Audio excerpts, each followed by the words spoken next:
Alright, how's it going, World Wide Web? I'm coming at you with a reaction video. And what better opportunity to do this than with the 200th episode of Death Battle, Ruby versus Maka. It's certainly been a long time coming. Definitely been wanted and requested and probably been in the works for years now. Now is finally the time, and I'm very excited to see how this is going to turn out. So 3 things I want to address before heading into this video. Number 1. My knowledge of Soul Eater is very mixed. The Soul Eater manga goes a totally different direction, probably in the middle of the Arachne arc. And my knowledge of that is kind of mixed. I know the details about the final battle, where it ends up, and the potential scale where Soul Eater, the Soul Eater franchise is. I am somewhat caught up on Ruby. I'm aware of where Ruby stands as of the end of Volume 9. And lastly, I'm curious to see how Fire Force is involved or is referenced in this video. Because if you didn't know already, Soul Eater and Fire Force are connected. In fact, if you're an anime watcher, slight spoilers, Fire Force takes place before the events of Soul Eater. So I'm very curious to see how this turns out. I'm doubling down on Maka because I'm more in tune with Soul Eater. I'm more of a fan of Soul Eater, and I feel like we are long overdue for a Soul Eater reboot. So here's hoping that after Fire Force finishes airing, the Death Battle Curse strikes, or in some way, shape, or form, and we get a Soul Eater revisit, a Soul Eater Brotherhood kind of treatment. So, anyways, let's hop on into this video. So let's see. Ooh. Oh, here we go. The first Scythe interaction. Let's go. Ruby Rose versus Maka Albarn. The battle of spunky teens with oversized gardening tools. Yes. He's Wiz and I'm Boomstick. And it's our job to analyze their weapons, armor, and skills to find out who would win a death battle. All right, let's go. I remember when Mama Boomstick read me bedtime fairy tales, stories of it's the heroes one and warnings about thing, eating those little berries Kills and the quicksand, so much quicksand. Yet in the world of Remnant, fairy tales are real. Has a really Here, great huntresses do battle with monstrous Grimm, especially and with there was nothing more exciting than that to Ruby Rose. Daughter to the world-renowned huntress, Summer, who disappeared. Little Red really wanted nothing more than to be a huntress. Her dedication paid off. Admitted into Beacon Academy 2 years ahead, a premier school for huntsmen and huntresses, Ruby clearly showed prodigious talent. Not just that, she's got the weapon geek gene just like yours truly. Ruby doesn't leave home without her trusty Crescent Rose. It may look like a high-tech sight, and it is, but it's also a gun. Ruby made Crescent Rose herself. It's like a dance between Grim Reaper's Choice and a bolt-action sniper rifle. A dance is fitting, as huntsmen are locked in a never-ending waltz in their battle with the Grimm. Crescent Rose can switch between sniper and scythe at the press of a button. Ruby's an old hand at flinging and moving it exactly how she wants, despite it being bigger than she is. How does she do it with those noodle arms? The girl can't even throw a punch. Well, she might not need to, given the strength of her aura. All living beings in Remnant have an aura, except dark creatures like Grimm, though not all of them can utilize it in combat without extensive training. See, aura forms a barrier that blocks fatal blows and even heals wounds. It can make weapons stronger too. When Ruby slaps a cartridge of dust into Crescent Rose, her aura lights up nature's wrath in man's hand. Dramatic, but accurate. Well, I missed it, this dust represents the base elements of the world. Fire, electricity, ice, wind, anti-gravity.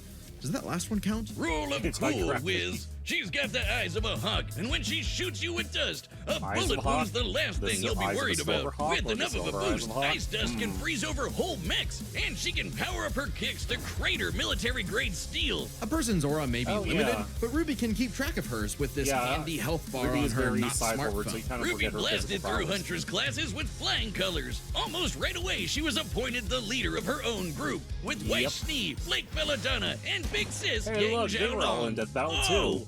I get it! Team Ruby! But Ruby's hope for many years of learning with her friends would be dashed as evil machinations spread like wildfire.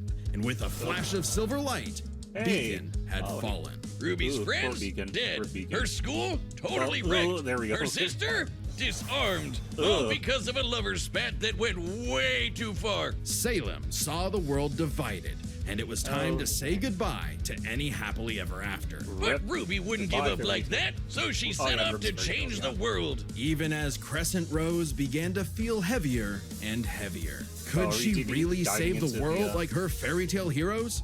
All she did is what she's always done and never stopped moving forward. Because Crescent Rose wasn't the only thing she needed. She had to improve her semblance too. Right. While aura is essentially the manifestation of one's soul, the semblance is an expression of their personality. Basically, it's a superpower farmed by aura. And Ruby's got super speed. Or a teleport? Or what is she doing exactly? Close. This is Petal Burst, a mixture of speed, teleportation, and intangibility. Ruby can rocket from one point to another in milliseconds.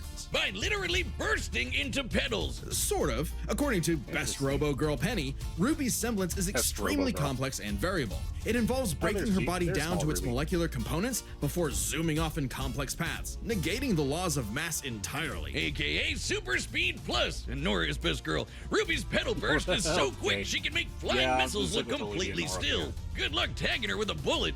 Or a breadstick. She's certainly quick enough to give Emerald and Mercury a hard time, and they've dodged actual lightning. She's faster than Blake, who could keep up with the most cringe faunus of all, Adam Taurus. Yep. Well, he did draw his sword fast enough to parry an actual particle beam. In real life, such a beam is created by accelerating charged particles to just under light speed. So, that's impressive. With such a powerful ability, Ruby could safely shine her smile for years, even as she carried the fate of Remnant across the world. To her friends, she was a beacon of hope. Well, yeah, because she's got one more superpower. Her silver eyes. Just like her mom, Ruby inherited them from the god of light as a weapon against negative anti-life energy, like the evil goop Grim spawned from. Just a wink and blam. Sayonara, Dragon of Darkness! But Ruby's skills didn't falter after her time at Beacon.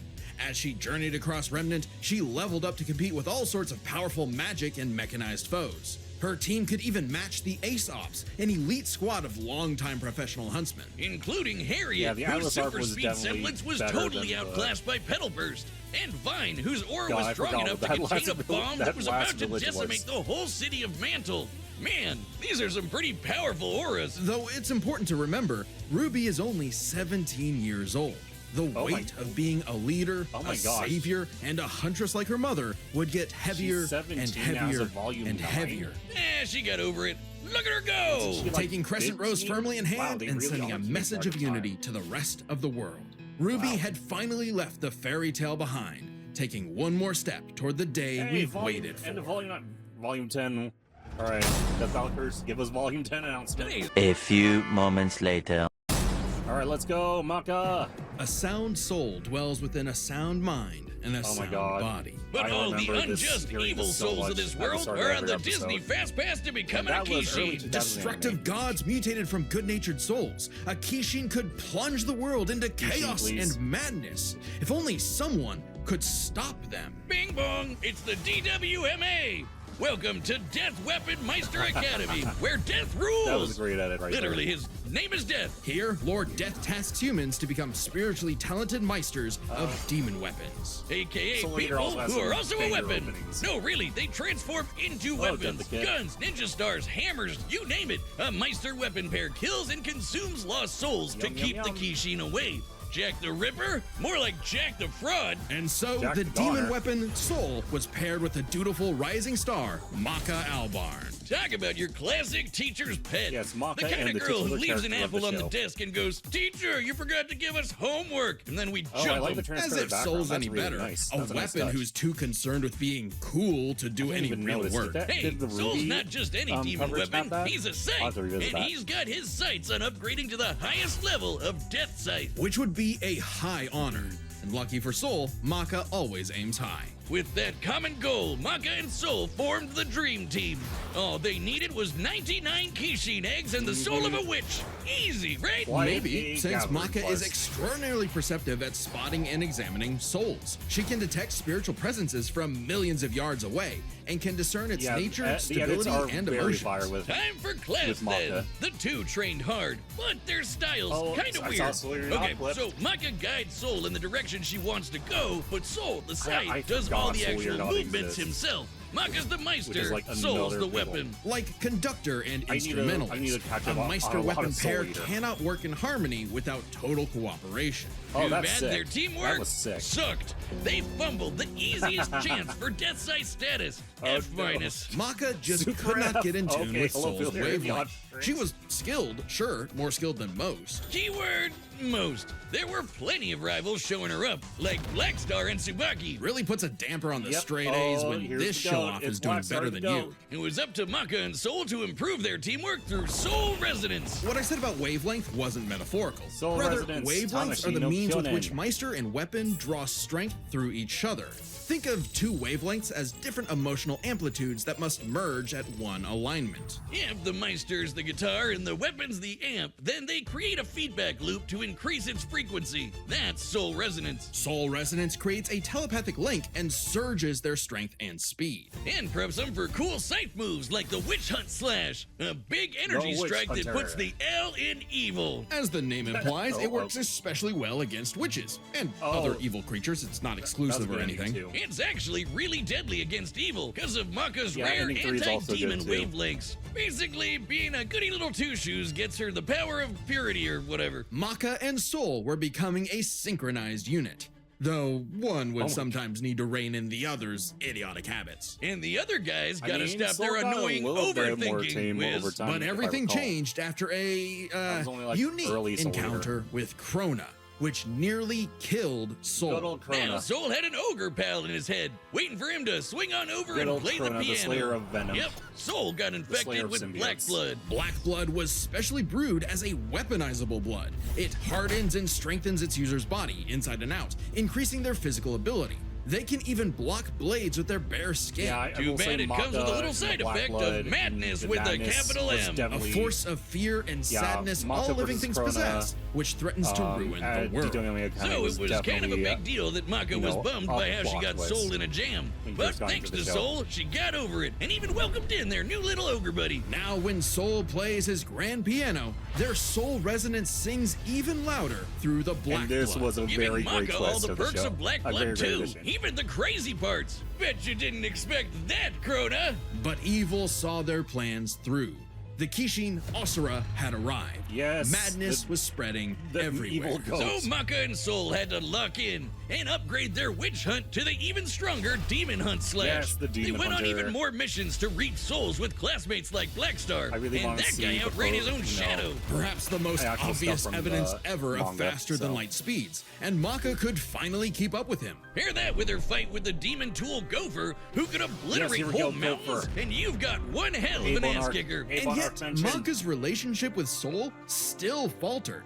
Soul was the real star here. Even other Meisters were trying to take him as a weapon, away from Maka. I mean, he literally moves himself, so Maka couldn't help but wonder if she was holding him back all along. But Soul said the truth. In all of their missions, their teamwork was the key to their victory. An orchestral performance is only as good as the one conducting. And so, their wavelengths played in harmony, and Maka donned a dress of black blood. It's an armor literally made of blood, and it lets Maka fly around and shoot out her soul as an epic sound wave. So freaking metal! At the same time, Soul discovered he could hack souls and directly transmit Maka's anti-demon wavelengths, basically shutting their enemy completely down through Soul Adagio. And they finally achieved Death Scythe! The dream's here, baby! So when Krona's own black blood reached its final stage, Maka and Soul flew to the moon. A moon small and unassuming, but so dense it has the same mass as the planet itself. The very world's sanity was at stake. Krona might have gone insane, but Maka still reached out to their new friend Soul until the Kishin showed up to ruin everything. Come on, Asura, they're having a moment here. Timing, bro. In what would be Maka's final exam, Maka, Soul, and all of their friends faced off against the Kishin. And she passed. A+. Maka pulled her weight and perfected her teamwork with Soul. Their wavelengths were pitch perfect. Asura did everything he could to separate them, crater them into the moon, punch holes in Maka's chest, tamper their souls with madness, and each time they successfully realigned their wavelengths. Until they kicked his ass with one final upgrade, the Kishin Hunt Slash. Maka Chop! Now that's what I call absolute cinema. Because a sound soul dwells within a sound mind and body.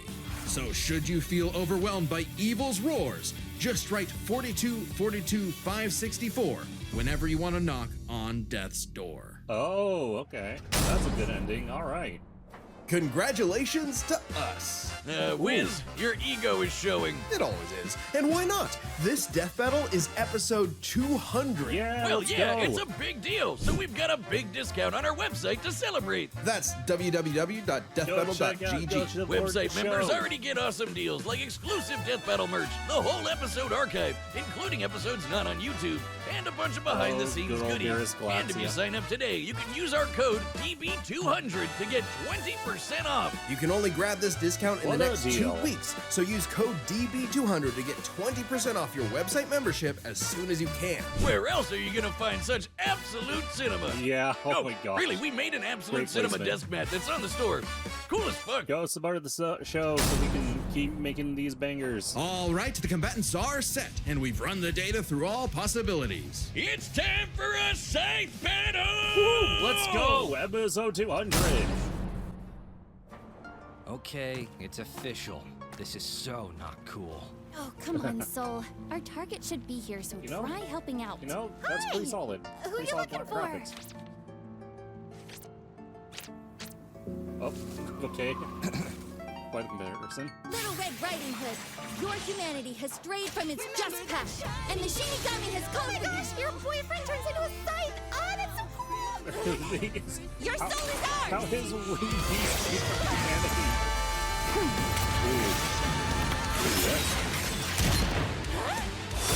I like my soul, thanks. All right, side versus side, let's go.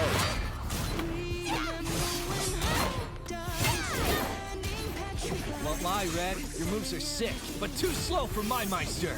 You haven't seen anything yet. Focus. She's got Ooh, this is a great dive. Let's go, Soul Resonance!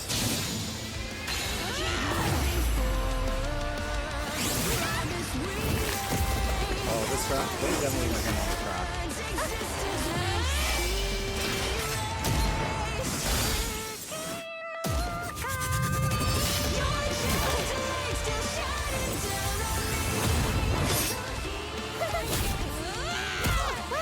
Oh my god, this fight. Stop her. Dang. Oh my god. That was funny. Get back here.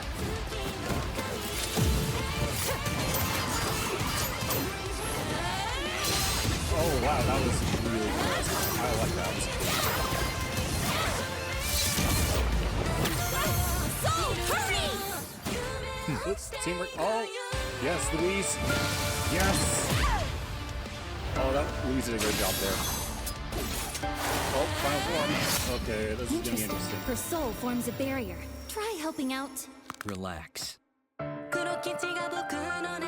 I'm curious if this is gonna be like fighting versus Tifa watch this. Because final form, you know, there's a final form. That's gonna go on. But again, your final form, that's kind of a curse. So let's see. Sorry, but I'll never stop fighting. I'm Ruby Rose, and I am a huntress. Soul Adagio! Oh, there goes the barrier. Still rise. Ruby! The wavelengths Damn it, she's... Stay strong, Maka! You got this! Come on. Oh! Damn. Split in half. A simple, honest soul. Ruby Rose, huh? Oh wow, that is quite an amazing finishing Rest shot. in peace, Ruby. But hey, it's not often you get to see Scythe on Scythe action like Yeah, that. very Let's true, break this very down true. with the 4 categories that best represent this matchup. First, strength. Or a supercharged Ruby's strength way higher than you'd Yep, think. definitely Like did. kicking this Grim through steel. But Maka's soul resonance could match Gopher, who destroyed mountains. Now, Team Ruby did defeat Vine, whose aura contained a bomb that could have wiped out a city. God, Adding up is their that an flight actual speed and character how that far exists? Harriet said they'd Vine? have to fly I to don't even avoid the remember. blast, that's a 366 kiloton bomb. It's possible Ruby's own aura possesses a similar level of, say, energy strength, though her semblance obviously can't replicate what Vine did. Black Blood Maka got blasted by Certainly, Asura into the moon. Yeah, it's small, but its mass is the same as Earth's, right? Putting Asura's strikes at 2 Oh, quadrillion yep, okay. tons of I did TNT, see over something 5 about billion times the higher than moon's Vine. mass. So Maka takes Kinda on that strength, note. Yep. but There's speed Maka. wasn't as clear cut. Ruby's a fast little gal. Maka kept up with Blackstar, faster than Shadows and whatnot. But as they improved their skills, Ruby and her friends could outspeed Atom. Who blocked a particle beam. Though given the distance and time to react, Atom moved about 42% the speed of light. Not quite 42%? faster than your own Okay. Shadow territory. Still, Ruby's Petal Burst has become far faster than this over time, and clearly gives more than a 2-time speed increase on top of that 42%, making her well past light speed. Definitely enough to take on Harriet, who was all about speed. Angry speed. This isn't Angry to say Maka speed. couldn't keep up thanks to Soul Resonance, but Petal Burst makes this comparison close enough to call it a tie. Okay, And their tie, speed reasonable. would be Alright. key to winning in skill. Come on, Wiz. Call it what it really is. It's Scythery. That's not a Scythery. word. Maka's Scythery was Scythery? pretty good, Okay, but where's the Soul wild does all the scyther? movement for her. Alright, is As there a a wild Meister, scyther she around? was mostly a Scythery? guide. It's easy to assume that Ruby's Scythery was superior. Scythe- She's Oh my entirely God. self-sufficient at So dancing with her terrible. weapon. Soul's own control is still a factor here, but it doesn't change that Ruby's been swinging that thing for way longer than Maka. Ruby's got Scythery in the bag. Scythery. Perhaps Oh my this God. edge would be enough for Ruby to avoid Maka's far greater strength if she had the better powers. Yeah. So, Aura's really cool. Barriers, healing, superpowers, She and also so has on. Soul looking out but for it's her, got so- one big weakness. It is There's a a lot finite more resource teamwork that is when it comes to this required fight. for all of Ruby's powers. Petal Burst, activating dust, even powering up Crescent Rose takes juice and some aura. Once it's gone, True, yeah. Ruby's totally vulnerable. And there's Kind a of second the key chocolate factor drinking, regarding aura. chocolate situation, It is not good chocolate specifically a situation. manifestation of Ruby's soul. And Maka's powers are all about taking That on too, souls. yeah, that's Maka true, had yeah, that lots is of how ways to Aura break works in through Ruby. Ruby's aura, like Soul Adagio. And since Maka is exceptionally gifted at examining souls, she could definitely figure out how aura works. But plot twist, what about Ruby's silver eyes? Her anti-grim eye beams? Turns out they were actually her best secret weapon. The negative power of Grim is quite similar to Madness wavelengths, which power Black Blood. Since anti-demon wavelengths can cancel out Black Blood, the silver eyes should achieve a similar effect. But Maka and Soul's whole story is about reaching that perfect soul resonance. Yeah. Asura tried every way in the book and more to separate their wavelengths and failed. Perfect and we already resonance, talked perfect about how much synchronization. stronger he is than Ruby. Yeah, they Maka had each takes other's backs. powers, because when she rose to the occasion, Ruby didn't stand a semblance of a chance and bit the dust. The winners are Maka Albarn and Soul Evans. Wait, his Soul- name is Soul Evans? There we go. Next time All right, on what is it? Death Let's Battle. see. Is it gonna be? What do we got here? Moons? Oh, was it spooky or was it? Guns? Oh, it's Buffy versus Blade. Subscribe and Oh, this is join the as a member Ismahawk to see more episode. Death Battle. Thanks for watching. Thank you, Monty. Well, that was an absolute banger of an episode. From the analysis to the fine animation, everything was spot on. I was absolutely amazed through every second of it. Absolute visual spectacles. The Death Battle team did a very great job. Props to Luis, Del Artemis, and David Fisher for an absolutely incredible job. The fight animation quality was so clean. I didn't notice any errors of any kind. The beginning was very funny, and you know, the weapon interactions, the weapon clashes were absolutely great. I think they did a great job focusing on the Scythe appeal of Ruby versus Maka. And then there were some Maka scenes that looked like it was animated in 2D. I know this episode was made in 3D, but there were some shots that were very convincing. So, I mean, they were convincing to the point where you might think it was Moro animating this, but I'm pretty sure it's just, this was accomplished by 3 animators. So it's absolutely, you know, absolutely breathtaking, as Keanu Reeves would say. I feel like this was a perfect episode, so to speak.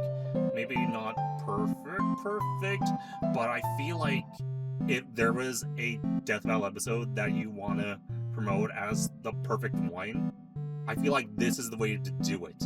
The writing was 10 out of 10, animation was 10 out of 10. I think this is going to be one to refer to and talk about for years to come. And it's a proper tribute to Monty O. Especially when you think about that song, which is also 10 out of 10. There's some specific lyrics that I think are a reference to that talk the team, you know, Ben and Chad had with Monty about who they want to see Ruby fight, Maka versus Soul Eater. And I think this episode does a great job of that. They absolutely nailed it. They absolutely paid off everything well.